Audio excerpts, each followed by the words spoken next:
Hi, this is Steve McQuaid of FutureTrackRunning.com, and welcome to another episode of ShoeScience.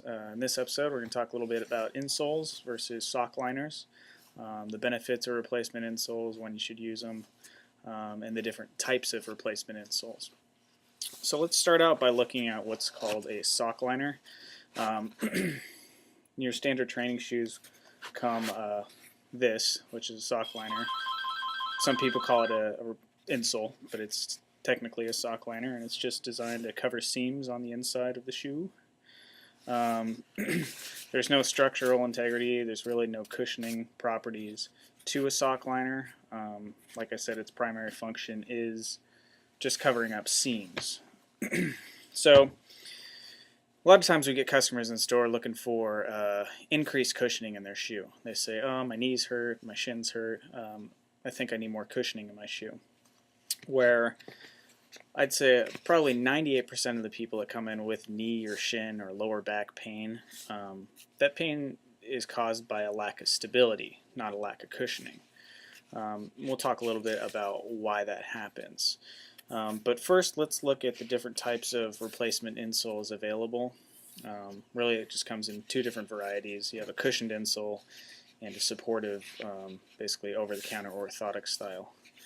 The first one, cushioned insole like this. This is a pretty typical, or the classic Spenco cushioned insole, and it's got a little bit of a thicker heel to it, very mild arch support through there. Well, it's not really a support, it's just a lump. But it's designed to increase shock absorbency of the shoe. So if you're having like a bruising sensation across the ball of the foot or in the heel, you might want to add a little bit of cushioning. The next type we have here is this is a superfeet insole. This is classified as an over-the-counter orthotic. You'll see it's got a molded plastic base on the bottom, which is designed to support the arch really well, stabilize the foot. It's got a nice deep heel cup here, which is going to keep your heel bone alignment, and then the ramp here is just going to close off some of the joints in the feet to maintain alignment through running or walking gait. So shin splints and knee pain can be caused by a couple of reasons, but typically it's from an overflexibility in the arch. As that arch spreads and collapses, it's going to strain stabilizing muscles along the shin, more specifically what's called your tibialis posterior. So if we can stabilize the arch, prevent it from spreading, prevent it from collapsing to the inside, then you can take a lot of the stress off that muscle. And shin splints are actually caused by that connective tissue of that muscle to the bone starting to separate, and that's where the pain comes from.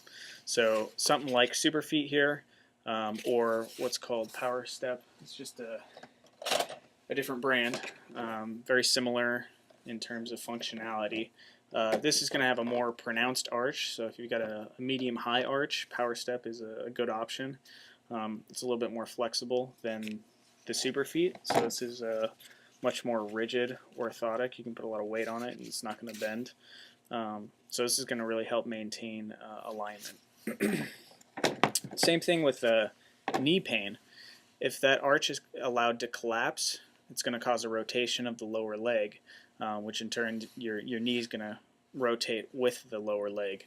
And now your quads and other stabilizing muscles have to work or compensate in order to bring that knee back into the proper alignment. So that's where a lot of the knee pain comes from, especially knee pain underneath, like the lower part of the knee, underneath the kneecap. That's the insertion point for the quadriceps.